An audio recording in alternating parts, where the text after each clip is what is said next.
Hey Dave, how are you doing today? Good, thank you, Michael.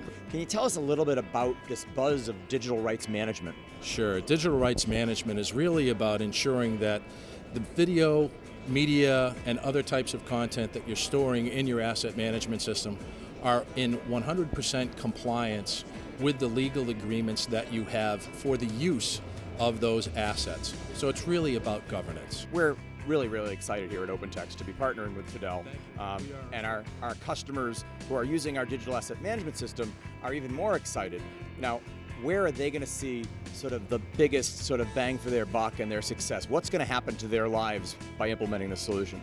Yeah, so it's really going to happen in two distinct areas. One is going to be on the legal and compliance area, as well as to be able to get that information in near real time so that they can make those decisions very quickly and compress their content creation life cycle significantly. What's their experience going to be like? From a DAM user's perspective, they are going to be sitting in the same application that they have always used. The experience doesn't change. How are companies doing this today? How do they do it without using digital rights management or clearance? When you have somebody who is looking at a set of assets, they're creating a campaign, let's say, and they find the assets that they want to use. They then have to check with their business affairs or legal compliance people to say, this is how we envision that we would like to use these assets. I would like to create a campaign. It would like to be throughout Europe. I want to do it in digital format. I want to be able to do it in broadcast as well as over the top, and I want to be able to do it across social. Well, depending upon how many different talents are involved and how many different channels, you have people going back, looking through the folders, looking through the PDFs, literally reading through those agreements to determine whether or not any one of those assets that they envision to use would be in violation of any one of those agreements through the use of any one of those channels or restrictions. It's incredibly intensive and time-consuming. What are the risks, really? Yeah, so I mean, the risk is obviously you can't find the contract, Yep.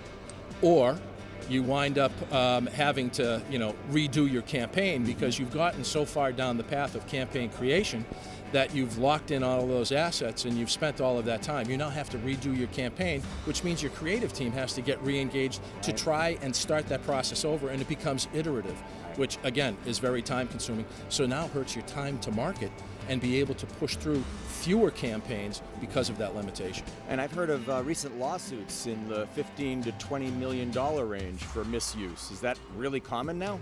It is common, and unfortunately it's common.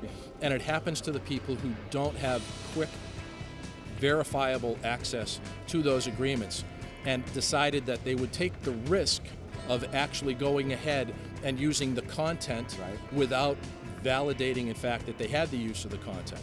And again, that's damaging to the brand, and it's incredibly costly. And you could Google and find out many of these types of situations that have affected many major corporations. 1/10 of the cost of one of these lawsuits fundamentally pays for an entire solution and implementation that's going to last years. The TCO, the ROI is incredible on these. And the value proposition that combined we bring together is really a force multiplier in the industry and absolutely a leadership position for both of our companies.